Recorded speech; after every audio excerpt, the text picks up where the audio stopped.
Hey, how's it going, guys? It's Nate here. And from powerful Daedric artifacts to mundane articles of silverware, Skyrim's many quests will often see players interact and be rewarded with a number of unique items. Indeed, while The Elder Scrolls V is a game of many weapons and armors, the coolest often tend to be associated with specific missions and such adventures. So, in today's video, we'll be paying tribute to a few of the most memorable and greatest of that crop, as we take a look at my top 5 quest items in The Elder Scrolls V Skyrim. Real quick before we begin, a brief word from today's video sponsor, my Instagram page. I know, a brand that I'm very excited to be working with. I'm currently running a poll regarding whether or not I should shave my beard, and I just kind of want all of the data possible on that. So if you're interested in participating, link will be in the pinned comment down below. But you all know the drill by now. Without any further ado, let's do further. Today's video will begin deep underground, below the island of Solstheim, in the depths of Raven Rock's mine, as we start with the Bloodskull Blade. This unique two-handed greatsword can be acquired during the quest Final Descent, which begins shortly after we enter the mine, and listen to an argument between an Imperial worker named Cressius Cerelius and one of his fellow miners, regarding the death of Cressius's great-grandfather. When spoken to after the debate and asked what it was all about, Cressius will reveal to the Dovahkiin that over 2 centuries ago, his great-granddad, Gratian Cerelius, once worked at this same mine, before mysteriously disappearing, never to be seen again. The East Empire Company, which was running the mine at the time, and still does today, claimed that Gratian just died in an accident, but refused to provide any further answers, and his remains were never found. Cressius isn't buying it, and suspects that his old ancestor was involved in something far bigger than what he was told. He'll ask the player to venture deeper into the mine, into a few secret chambers that he recently dug up, in order to search for answers. Our journey will eventually lead us to discover an entire hidden Nordic ruin beneath the mine, and within it, the skeletal remains of Gratian, as well as his journal, and the Bloodskull Blade in his inventory. It turns out Cressius was right. As we learn from Gratian's journal, back when he was working in the mine 200 years ago, miners accidentally broke into this ruin, and Gratian and his assistant were sent to explore it. They learned that the structure was built by a now extinct clan of ancient Nords, who worshipped Hermaeus Mora, and called themselves the Bloodskulls. Within the ruin, Gratian also discovered this sword on a pedestal, and when he removed it, dozens of Draugr were raised, and immediately attacked he and the assistant. Said assistant died fairly quickly, but Gratian was somehow able to hide, and for the next few days, slowly tried to creep his way out of the barrow, before he himself was eventually found and murdered to death by a zombie. Upon giving his journal to Cressius, and finally explaining the fate of his grandfather to him, the quest will be completed, and we'll be allowed to keep the Bloodskull Blade for ourselves. And man, is this not a neat razor. Dealing 21 damage, a custom model and texture distinguish it enough. However, the Bloodskull Blade comes with a unique enchantment that allows the sword to fire a magical wave-like projectile whenever you power attack with it, that does another 30 damage upon contact. The wave travels about 5 yards, and can even penetrate through walls, making the Bloodskull Blade both an effective ballistic and melee item. Aside from what Gratian's journal narrates, which admittedly isn't a whole lot, we don't know much about this item, what the Bloodskull tribe did to empower it with such abilities, or why they did so in the first place. But the questions it leaves us with only make the blade even more encapsulating, in my opinion. So, the power to decimate enemies from afar, but still mystify and awe players up close, easily cement the Bloodskull Blade among the Dragonborn DLC's most memorable weapons. Next on our list, and perhaps the most popular of today's video, is the legendary Companion's Battle Axe, Wuthrad. Legend has it that Wuthrad was originally forged thousands of years ago, and was the personal blade of the great Nordic hero Ysgramor during his conquest of Skyrim against the Snow Elves. It's said that Wuthrad was forged by Ysgramor's son, and made out of the tears of grieving Nords. Its name, in fact, translates to Storm's Tear. Being the descendants of Ysgramor's old clan, the companions held on to the axe after his death. However, over the past few thousand years, its condition slowly deteriorated, and the item has actually broken up into a bunch of small pieces, becoming totally unusable. Shortly before the events of Skyrim begin, many of those pieces were stolen, and a central aspect of the companions' quest line will be getting them all back. But at the conclusion of their story arc, the companions will successfully have recovered all of Wuthrad's pieces, and reforge the axe before giving it to the player. In combat, Wuthrad's stats are pretty much on par with those of a Daedric war axe, dealing 25 points of damage with every swing, and fetching a price of 2,000 septims. As you might imagine an ancient legendary battle axe, once wielded by one of Skyrim's most revered historical figures would, Wuthrad also comes with a special enchantment. It does an extra 20% damage to all elven characters, Falmer included. Now, in all honesty, in practice this usually won't make much of a difference, and is mostly just a funny little quirk. Though, the added damage can be somewhat useful when venturing into Falmer caverns and whatnot, when you know for a fact there's going to be a lot of elven characters, and pulling out this weapon might be your strongest option. Practicality aside though, Wuthrad's historic background and unparalleled place in Nordic legend cement it as an item very much worthy of the Dovahkiin's wielding. Coming in at number 3. Oh, this object is quite unique. Even for a video like this, it's probably not something you expected me to mention, as it's not a quest reward per se, nor is it even an armor piece or a weapon. Instead, this is an alchemical ingredient. I give you the Jarn Root. So, the Dark Brotherhood quest to kill an empire revolves around the guild's plan to send you to Solitude, posing as the Emperor Titus Mede II's personal chef, so that you might kill said emperor. Now, of course, we later learn this is all actually an elaborate scheme by Astrid, to betray and get the Dragonborn killed. And the Emperor you do end up killing is merely a decoy, but that's all neither here nor there.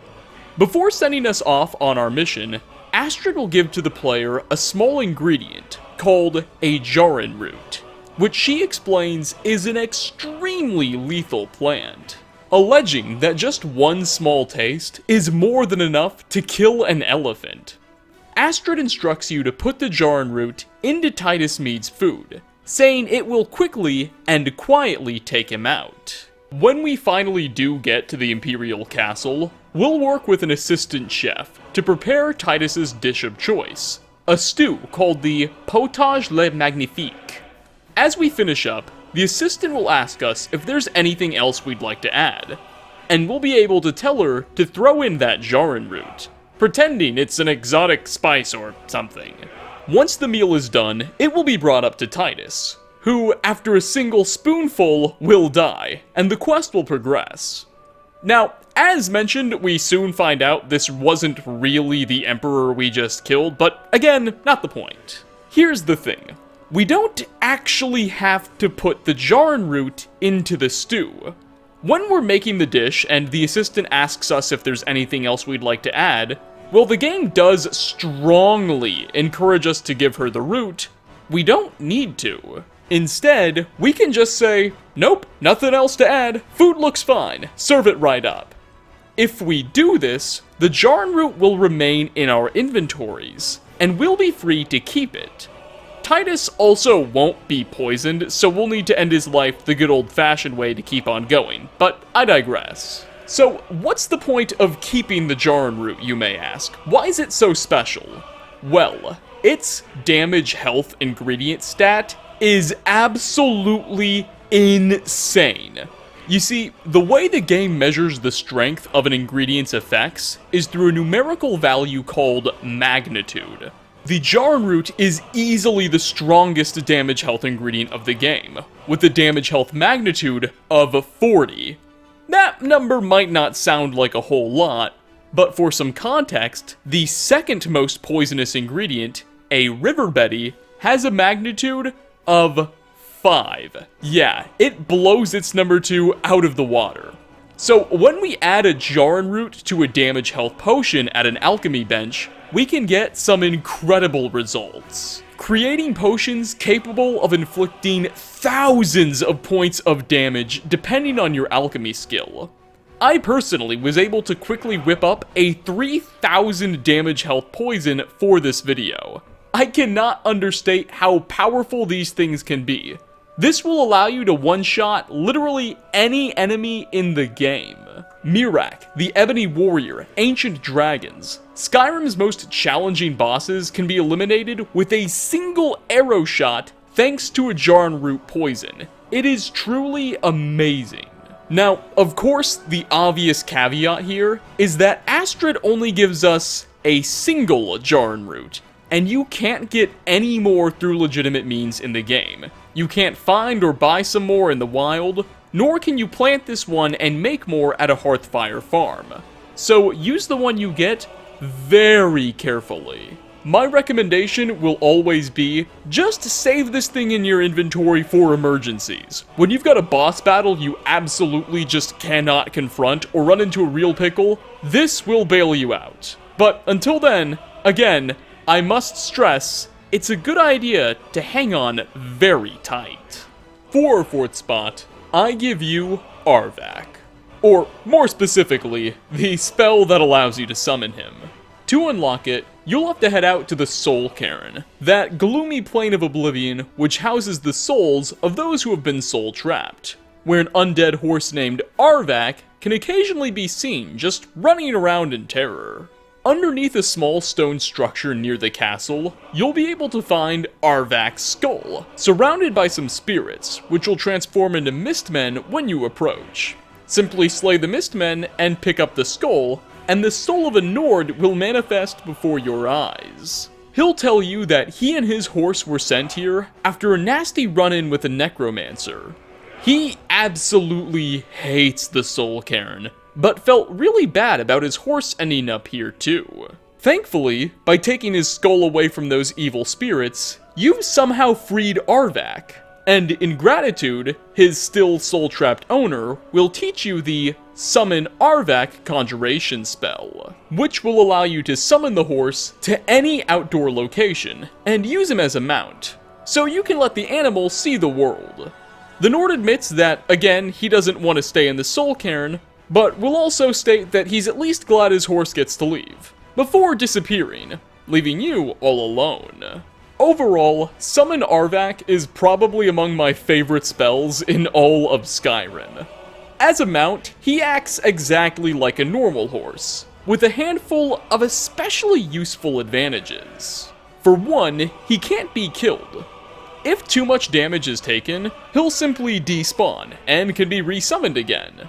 Additionally, he's the only horse that can be used on the island of Solstheim, and in Blackreach.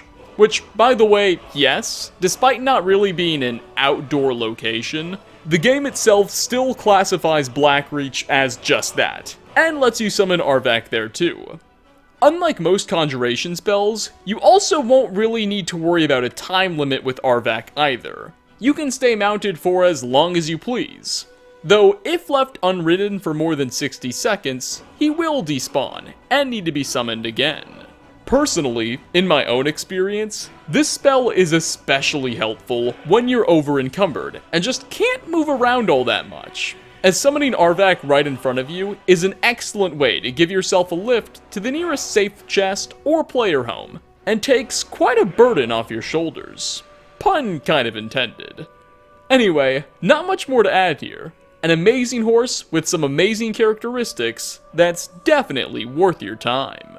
And finally, last on our list, I feel it's more than appropriate that we conclude this video with a Daedric artifact. And I think the best one to do that would be the Skull of Corruption. easily my favorite staff in the game, and quite possibly the entire Elder Scrolls franchise. The Skull of Corruption will be awarded to the Dragonborn by Vermina, Daedric god of horror and nightmares, following the completion of the quest Waking Nightmare, if you chose to side with Vermina throughout it, and killed a specific priest she really didn't like. Aside from looking absolutely terrifying, the Skull of Corruption has a really unique way of doing damage.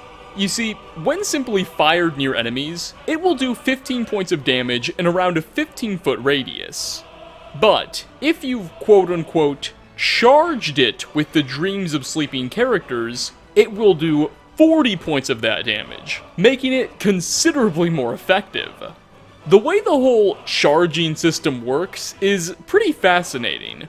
Simply approach any character that's been sleeping and use the Skull of Corruption on them.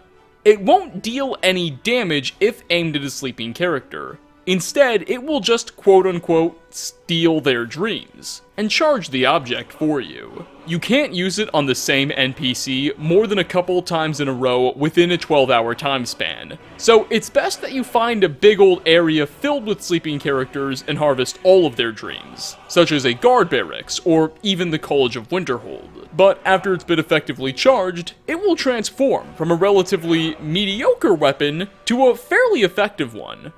Though, in all honesty, if I'm being totally serious, the real reason I keep this thing is mainly just the way it looks and the unique quirks behind it.